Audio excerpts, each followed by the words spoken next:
speaking on this particular session. There they are up on the screen now.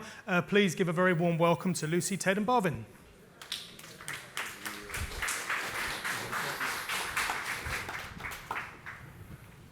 Do you want to go? Where should I go? Looks like Lucy's decided for us, so I'll be the quiz master from this side. All right then. All right.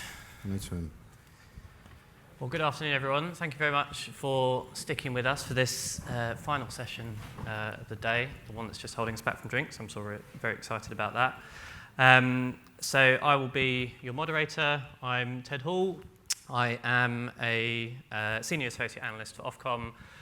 Just a very brief bit about me. So I've been tracking market trends in the TV and video industry for about 17 years now. Currently doing that at Ofcom, where I'm part of a team called Research and Intelligence, and that's the team that's responsible for providing the evidence, the insight, and the market analysis that underpin all of Ofcom's policy work, or a lot of Ofcom's policy work. But enough about me, because this is more about our great panelists.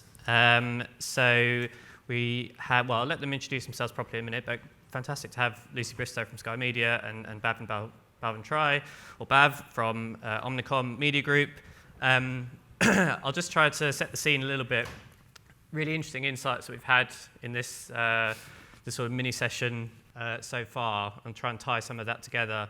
But we've got what I think will be a really great final session to round off today. There's obviously lots going on in the world of audience measurement in what feels like a pivotal period for progress in this area of the industry. So here in the UK, this is the year in which we expect to see, after 5 years of development, the launch of Project Origin's first market output.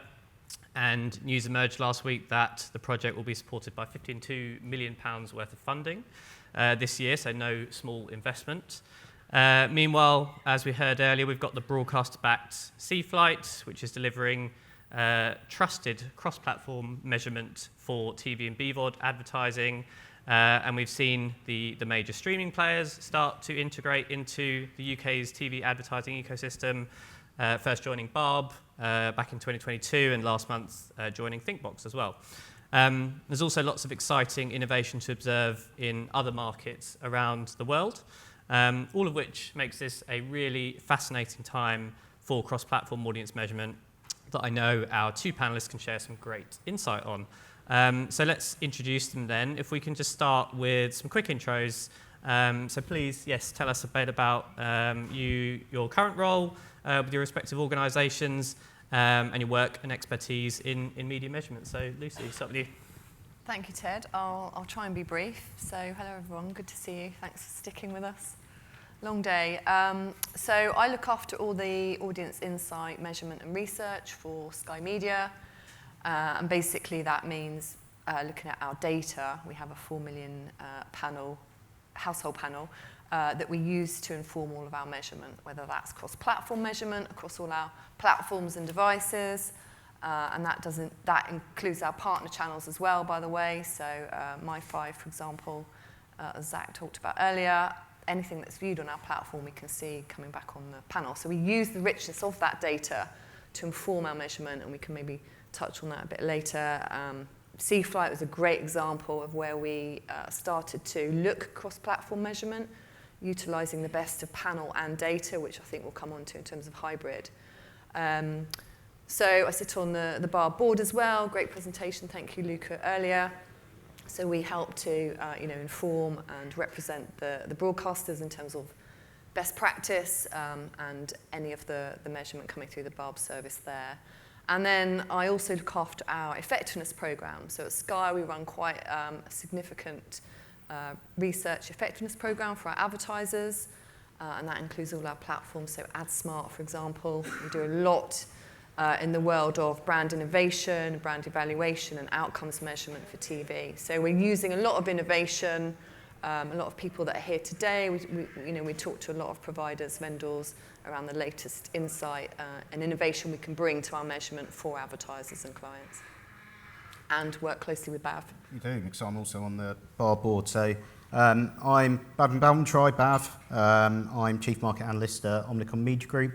We're a holding company with agency brands PhD, OMD, MG OMD, Omnigov, and Hearts and Science. And my role really is to look at the macro environment, everything that's going on in economics or regulation or currencies and measurement, to see what the effect is on our business and our clients' business. And that involves strongly kind of supporting JICs and joint industry committees within media, but then also working really closely with media owners to be able to sweat their data assets and see again how we can use those to kind of augment the JICs and to provide our clients with better solutions for trading and reaching audiences. Very good, thank you very much. So we'll start the discussion proper then, obviously drawing on your expertise and experience. So also sit on the Origin Steering Committee. I should probably say that as well. Quite important, on yes. both. And we'll come back to that, I'm sure. Your experiences there as well.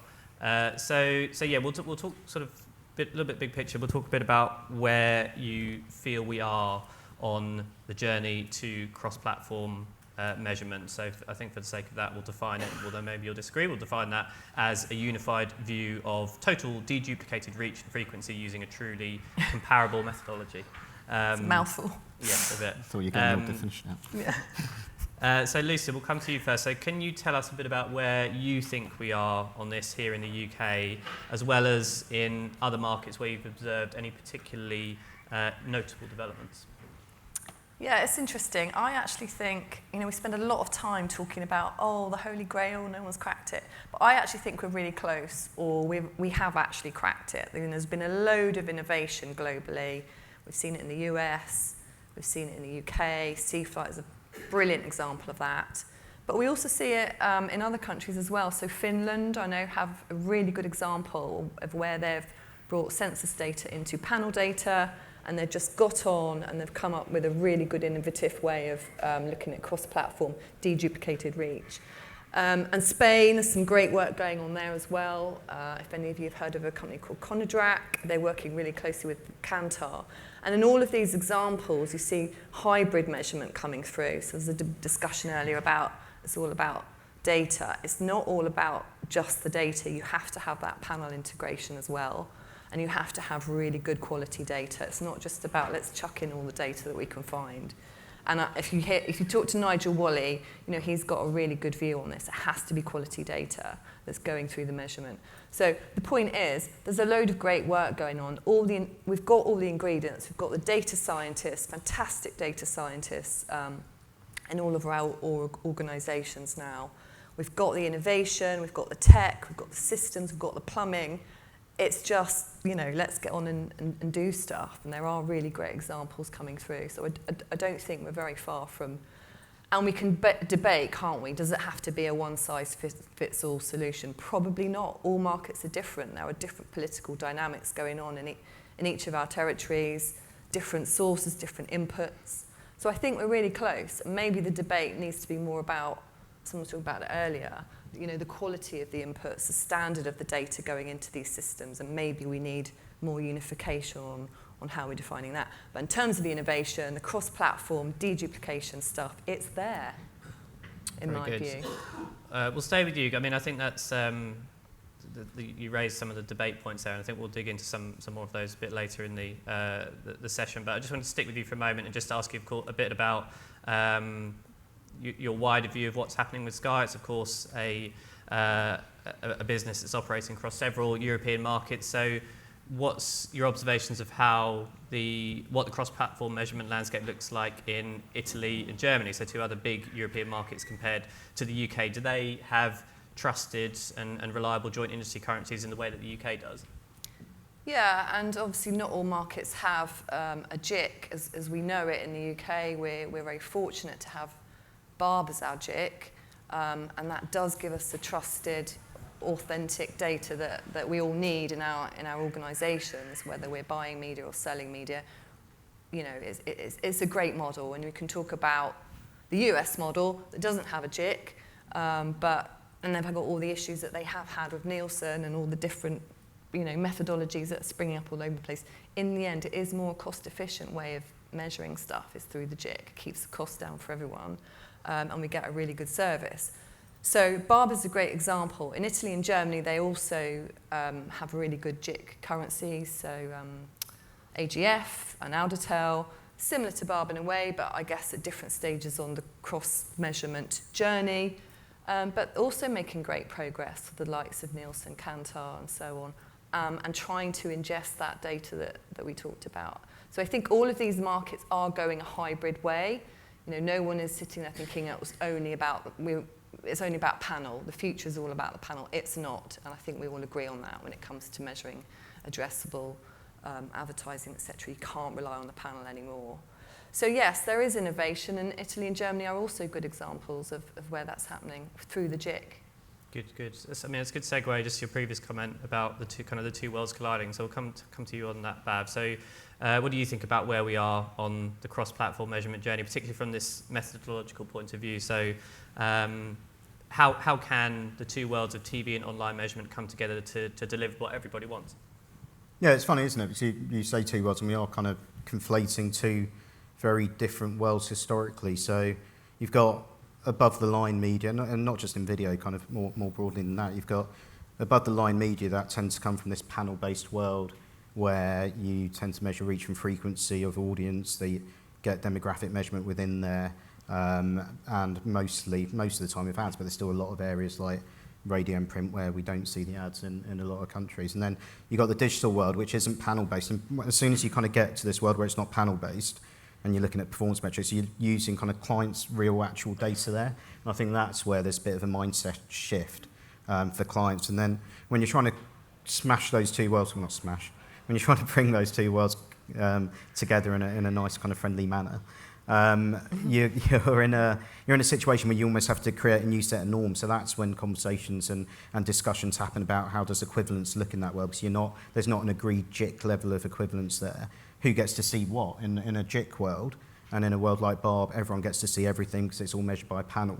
In the digital world, they're not used to, and they being clients and agencies and media owners to a certain extent, you're not used to everyone getting to see all of your data. And so what you need is basically new rules of engagement, and that's why when you mention the politics, it is a bit political, because everyone you need to make concessions in some places in order to kind of gain what you want from a solution.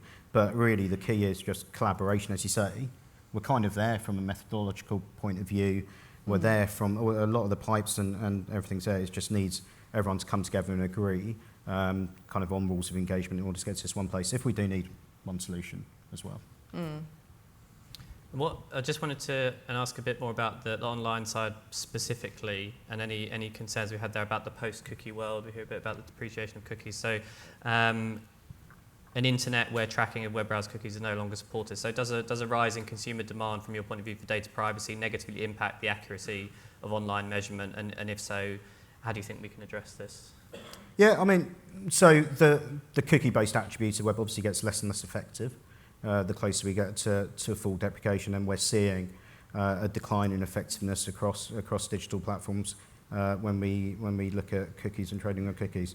I think it's then what replaces that, and obviously there's a few areas. One, kind of context becomes kind of more important. So contextually, what the environment looks like, and the audience that that you're getting through various kind of contextual site placements. I think what then becomes even more important then again is just first-party data. So first-party data from media owners and media platforms where you're not using cookies, you're using actual data in order to be able to surface insights.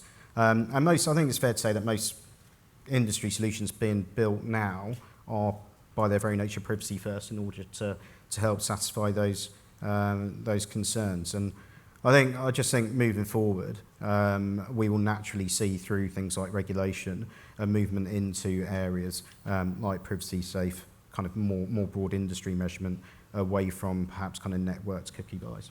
Mm-hmm. So another one for you as we just segue into a slightly different area, come back to a topic that was raised a little bit earlier, talking about alternative measurements and currencies. So we've got reach and frequency as core metrics for advertisers. But what kind of alt currencies and data are you looking at Omnicom? And what do your clients tell you that they want to measure? What do they particularly value, and how much do you find that varies from client to client? Yeah, so I think the areas of focus in the area of interest, and you can almost link it to the I think one of the biggest tools we will all collectively have in our arsenal, kind of in a post-cookie deprecated world, is retail media data and that being used for more kind of performance metrics. And that doesn't, you don't have to be an FMCG necessarily to play in that space. You've got big, large retail data sets from Walmart, from Amazon, from Sainsbury's, from Tesco's in the UK specifically, which you can use to match to larger panels like the 4 million kind of Sky panel in order to surface and deliver insights. And those kind of areas, and don't forget, a lot of clients will have that data themselves. So not just retailers, but we would probably include that in the same bucket. So it's about making their own data assets, to sweat their data assets more, to use third-party data assets from the likes of Tesco's and Sainsbury's. So it doesn't have to be FMCGs. You could look at, I was reading like a really funny one the other day where someone's looking at purchases of Brazil nuts because there's kind of real male fertility boost. So it was a brand that was looking to kind of future target those looking to try and have kids, was looking at Brazil nut purchases across Dunham. Advertiser. Yeah, exactly. So we can use that retailer data, and there's a lot of client demand, as I say, to use that data. And then it's other kind of areas like attention, using attention-based metrics to help to discern between media once you get to that stage when moving beyond reach and frequency and just audience delivery to what are the areas of your media plan that work the hardest for you. And Lucy, a similar question around alt measurements and currencies for you, and expanding a bit on some of your comments from earlier. What's your impression of how things have been developing in the US, which you cited? And so that's obviously a major market where they appear to have been emerging, these alt measurements and currencies, and maybe gaining some traction. So do you think there's anything instructive for the UK and other Sky markets happening there, or do you feel Europe is just quite different? Yeah, it's interesting because obviously we are Comcast owned, so we talk a lot to our American colleagues about what's going on over there in terms of measurement, specifically around cross-platform measurement and the equivalent of origin there, etc. And we're all striving for this view of deduplication across all platforms and all devices, aren't we? And there are different ways of doing that and achieving that. And I think it's interesting, and we could do, I guess, with a bit of clarity on what's going on in the US in terms of, if you've got my understanding of it is, you've got the guys who are coming together with all their data, so through, I think it's called OpenAP, so everyone brings their data and let's have a data-led solution. I'm not saying they're ditching the panel, but I think it is a bit more, we only need data, we don't need a panel anymore. But then you've got the other people who are thinking about, well, actually, we still do need the panel. That's pretty core to everything that we do. If you still believe that a demographic is important, you've got to have some form of panel, source of truth, source of demographic validation, etc. So there's different things going on, and meanwhile, Nielsen seem to be doing a pretty good job with their Nielsen One solution, cross-platform solution, and really investing heavily into that innovation. So there's lots going on. It's hard to know what the end result will look like in terms of currencies and ways of trading. And clearly there isn't a JIC, so there's no one way of trading linear TV in the way that we know it. So it's an interesting dynamic. But meanwhile, as I said, Europe are making good progress, good innovation going on there, particularly in the UK, as we see it. And I think that one of the differences is, from talking to colleagues, is the level of collaboration, as someone mentioned it earlier, was it Eva? Someone mentioned collaboration in the UK around the broadcasters, the agencies, the platforms. It's really good here. We are really good at coming together and problem solving and sharing. Sky's a great example. I'm not just saying that. Sky could have just kept C-Flight for their own. It's a pretty good solution. It's a pretty good way of deduplicating within our own ecosystem. But for the greater good of the industry, we could see that actually the bigger value was in taking it, working with ITV and Channel 4 and alongside them to collaborate and do something a lot more effective for the industry, for Bav and his colleagues. So I do think the collaboration in the UK is fantastic when it comes to measurement. And that is why you've got the likes of Netflix, Amazon, Disney Plus, all being measured by the Barb service. That's a great innovation as well. Again, really from Kantar, and that's been used in Europe as well for measurement of SVOD services. a really good example of collaboration and figuring out, well, we're all part of the TV ecosystem now. It's not a CTV, SWOD, old-fashioned broadcasters down here. It is the same ecosystem.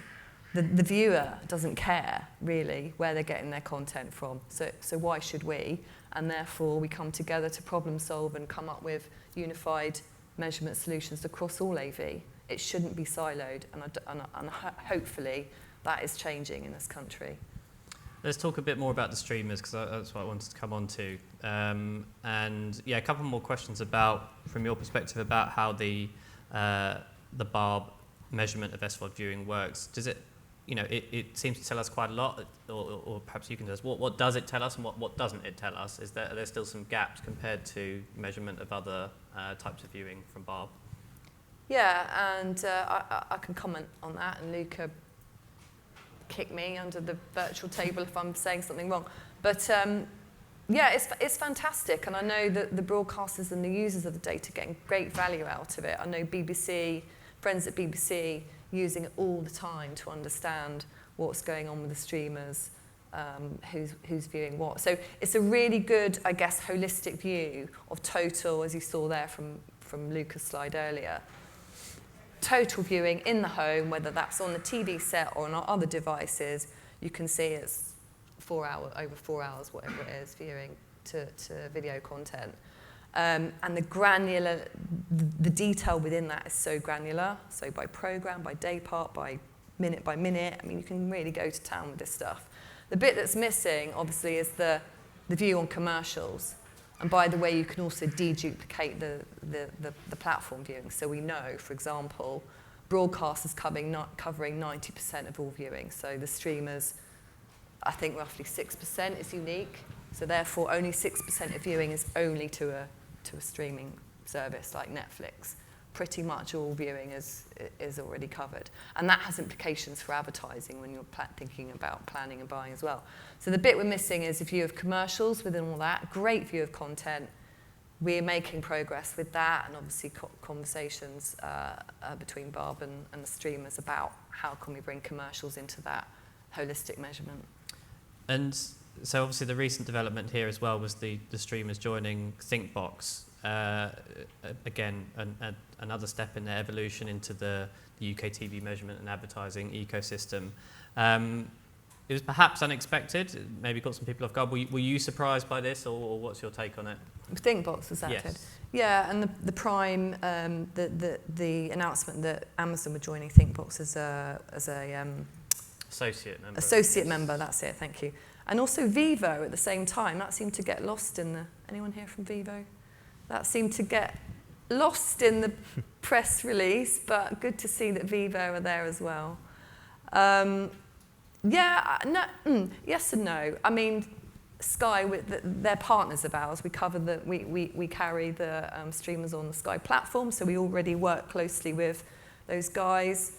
And don't forget that the broadcaster streaming services are also part of ThinkBox. They're also part of BARB. So ITV Hub, All 4 now, they're all streamers too. It's not a broadcasters and streamers. We're all part of the same, as I said. So it's not surprising. It's all part of TV, and it's great that we can be measured in the same way and obviously come together under ThinkBox as well. I think it's really good news with Amazon. Is it positive development from your point of view, Bav, in terms of how the streamers are integrated and the ways in which we can use that data to sort of demonstrate unique reach between one streaming service and another, and from your point of view, is it good enough for kind of understanding the contribution that each addressable execution makes? Yeah, I mean, it's good, and we're making good progress. I mean, Lucy's touched on it. At the moment, it's geared more towards the content world, and then we kind of make hypotheses off the back of that in terms of what's happening with commercial viewing. At the moment, let's not apologise for the fact that subscription VOD basic ad is a very low volume. I know Amazon Prime, you get 15 million odd households now with ads, but it's only 2 minutes worth of minutes as well. So the commercial supply is very small, and that intrinsically makes it difficult to measure because it is small. It's difficult from an agency point of view and an advertiser point of view, though, to fully lean into the entire streaming ecosystem, broadcast VOD, I'd maybe add in that outside of C-Flight as well in terms of seeing things holistically with across all video platforms alongside linear TV, but then also the stream platforms and YouTube and other kind of TV-like content on YouTube. I think until we get a better view of that, the measurement is great, but it is still limited because you don't know what the incrementality is on your campaign. Again, you can make assumptions from the reach of platforms, but particularly as those subscription VOD services scale, which they will need to scale. It's quite interesting. I think I was chatting to you, Ted, wasn't I, about this, that we've been, and as advertisers, we're probably the most guilty of this. We've been obsessed by picking up 1634s in TV for a long, long time because that was the audience that we just couldn't get. We're having really interesting conversations now with subscription VOD platforms because they've kind of, in effect, completed that. They've got like really strong viewing in 1634s, but now that they're moving into an ad-supported game, what they need is volume. So the programs they're going to market to try and buy to bring on platform are the equivalent of a Vera on ITV. They need that kind of older audience in order to build impressions, build volume, and build audience. And what we're kind of not shooting blind at this point, but we're building our own solutions to try to look at reach curves or kind of infer reach curves in order to plan and buy around this. But it just ecosystems, video ecosystems are far healthier when there's an accepted industry approach to being able to measure across accepted industry currencies. And I think we'll inevitably have to get there in time, but at the moment it still feels like we're probably a couple of steps away, but solving the content bit is a big step towards that.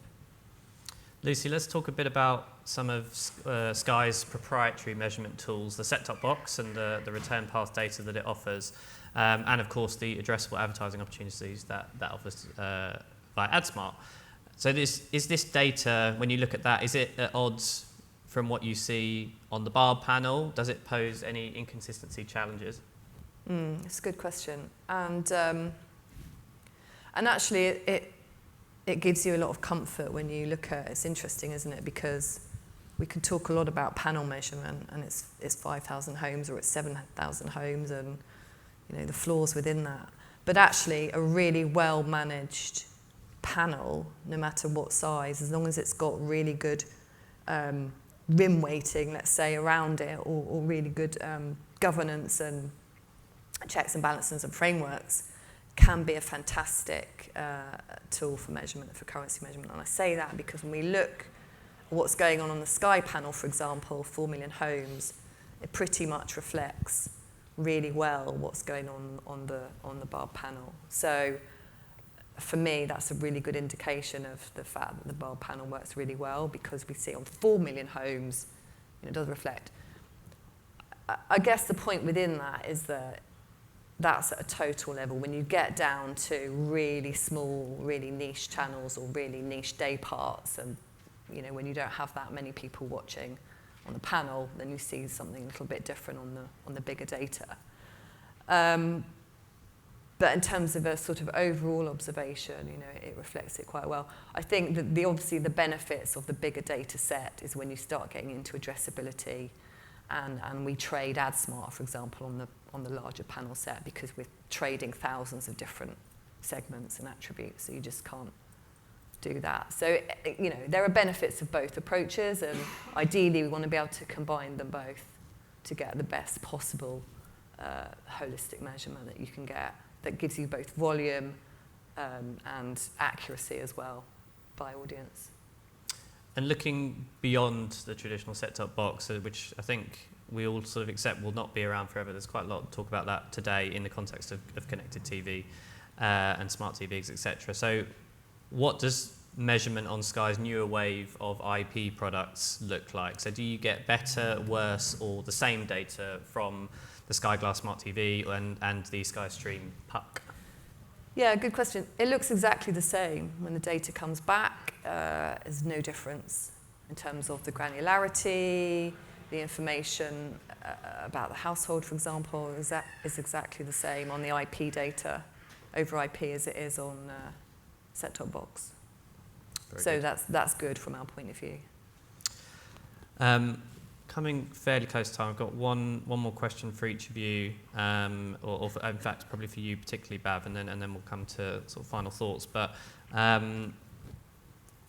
measurement methodologies and approaches we're seeing elsewhere that we should maybe adopt here. Wanted to ask you about what Nielsen's use of ACR, or automatic content recognition data, looks like to you. Is it something? It's also something that Origin is testing. So how valuable do you think this could be for filling gaps, or is its value potentially being overstated? Yeah, look, it's similar to having a 4 million kind of reporting panel from set-top boxes. I think in the UK, Samsung, for example, has 7.5 million reporting ACR units, which is good scale. I think you always, again, though, need the panel there to help to kind of glean insights from it. Because again, that's very much device-based rather than audience-based. And I think the danger of running kind of headfirst into something like ACR, and particularly when industry-led measurement solutions choose to use something like ACR to report linear TV, it could have a nightmare scenario where for some clients, you're planning a campaign off of a different linear TV data set from Barb, and then optimizing your digital off of a different linear TV base over here from your planning, from your PRFs and your kind of optimization targets. And then over here, you've got a different trading currency, which again, you're kind of optimizing based on a different linear TV data set in order to trade with the likes of Sky, ITV and Channel 4. And you're trying to kind of, again, marry those two worlds together. I think what things like ACR should do is to enhance the data that you're already seeing, and as you say, to kind of fill the gaps, but it shouldn't be your kind of sole point of truth within that space if it can be avoided. That's where you, again, need that collaboration from everyone to make sure you avoid those worlds, because if you can't, then you do need a linear TV route. All right, let's come to a final question then. I'll come to you, Lucy, first, and I'll pitch it slightly differently to you, Bav. But Lucy, so we're going to look ahead a bit and ask what cross-platform measurements innovations do you really want to see in the next 18 months, or do you feel that, you kind of answered this a bit earlier, but let's revisit, has most of the necessary innovation, in fact, already taken place? And if so, then what do you think the industry's top priority for cross-platform measurement should be now? Yeah, I think, to my earlier point, I think we're really there in terms of the innovation. There's not a lot more innovation that I can see or think of that needs to happen. All the suppliers, you've got the ACR, everything that we need to plug the gaps is there. And so I think, you know, the journey continues to evolve, and I guess what I'd like to see is just more collaboration.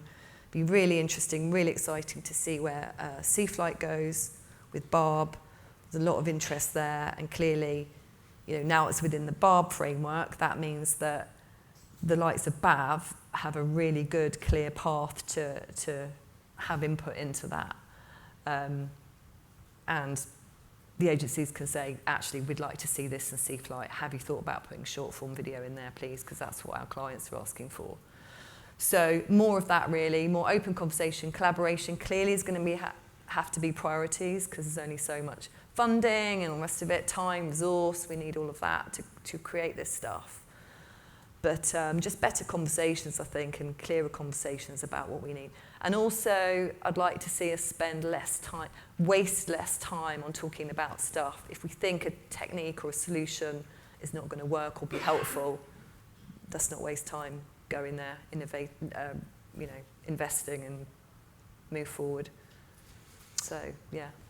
Very good. And for Bav, similar question for you in terms of what you'd like to see in terms of cross-platform innovations over the next 18 months, but also, you know, we talked a lot about what we want to see, what should happen, we feel should happen in the industry for progress, but what to you does the dystopia look like? Are there some worst-case scenarios here with the fragmentation and that potentially not being overcome, and how can we avoid those?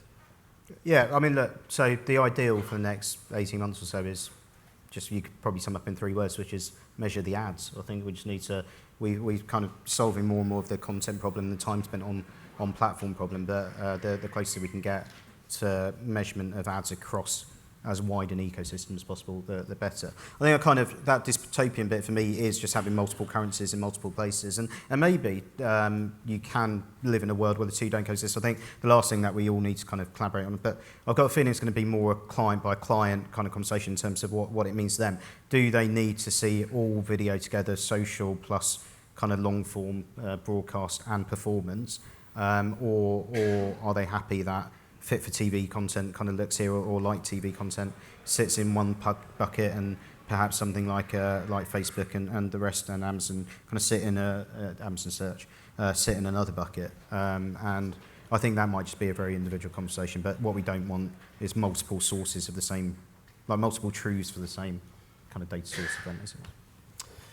Great. Well, thank you so much. We are at time, and it's time for drinks, in fact. So, yeah, please join me in thanking Lucy and Bab for their great insights. Thanks, Ted. Thank you. Yeah, cheers, Ted.